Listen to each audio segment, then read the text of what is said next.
What's going on, guys? Chris here with Tactical Outdoorsman, and today we're going to be taking a look at the Canik TP9SF, so stick around.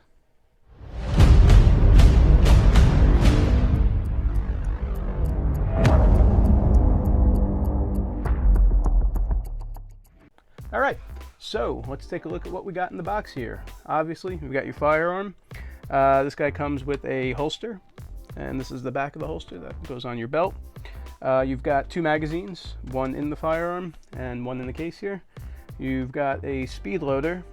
You've got a plastic little lock for the trigger, chamber flag, the lock key, one extra back strap, an extra pin here to install the back strap.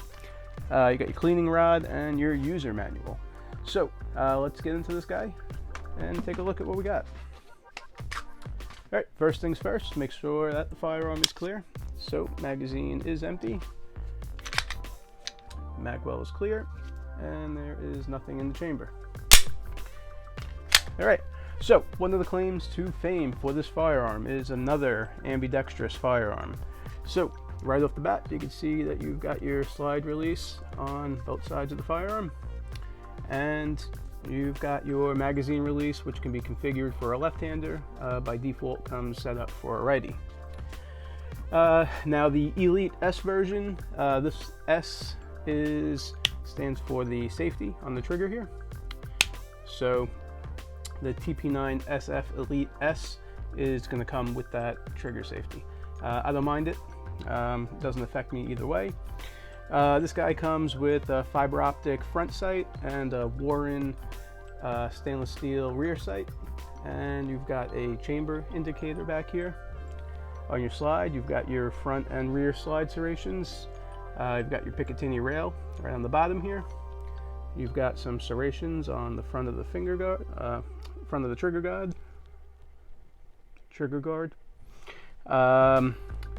You've got some factory stippling on both sides of the grip, and then you've got checkering on the rear and on the front.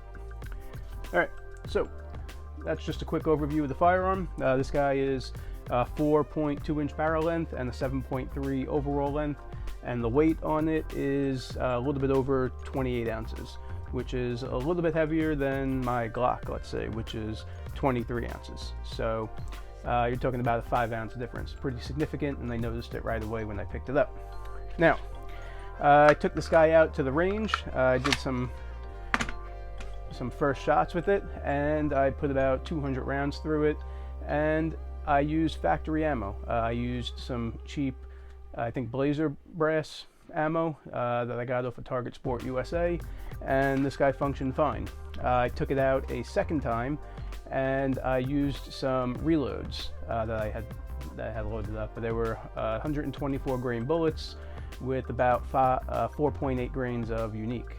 And I ran probably about another 100 rounds through it, and I had a couple of stovepipe issues, and I had a couple of failures to eject. And the reason I bring that up is that there's been some talk about cycling issues with this firearm. Some people say that they have no issues, some people say they have issues. I'm just letting you know that I personally have had issues, but not with factory ammo, just with hand loads. So I don't know if that means anything, but just letting you know that it did happen to me.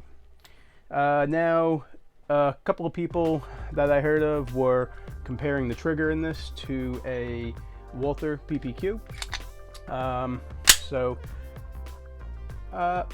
It's similar. It's close. So here, let's take a look. I have a Walther here, and let's take a look at the triggers. So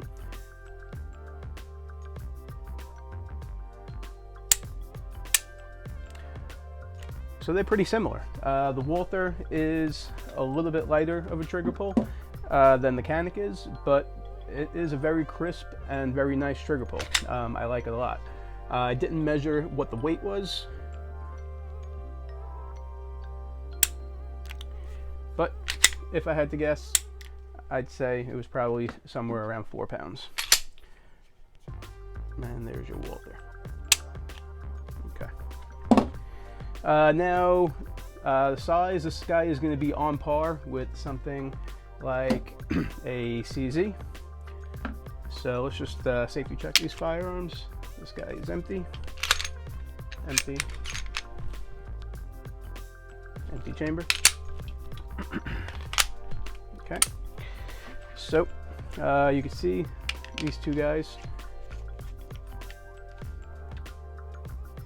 very similar in size. And I know I'm muzzling the camera, don't crucify me. Something like a SIG P320.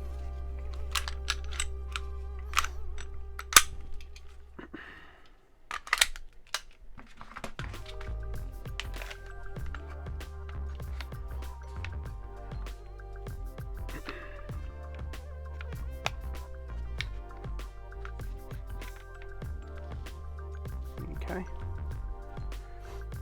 So the SIG appears to be a little bit smaller, but you still get the back of the firearm pretty far out. It's almost as long, if not the same length as the Canik. Then you've got your Glock. So Glock again is noticeably lighter to me. So let's just line up the front of the barrels here and just take a look at the difference.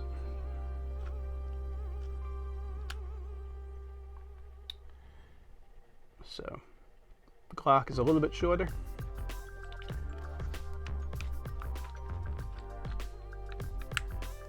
Okay, and also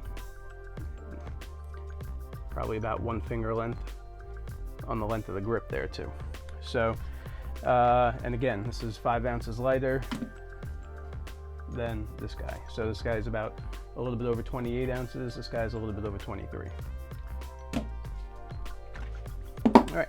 Overall, I think that this is a great option for carry firearm. If you're using it with factory ammo and you're getting good results and you're not getting any failures, I'd say cool, go ahead and carry it. For me, I'd like to get some more testing in on it before I decide to take it out and carry it. That's just me. I've said that in a number of my other videos, especially when I was testing the CZ. But right now, my Glock is the only one that I would carry. It's the only one that does not have any issues with anything that I fire through it.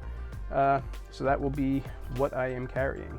But for $350, you can't really go wrong. So if this is something you're interested in, go check it out. I'll leave you guys some links below on where you can find it, although you can find it pretty much anywhere. Don't forget to like and subscribe, and we'll see you next time. Thanks for stopping by.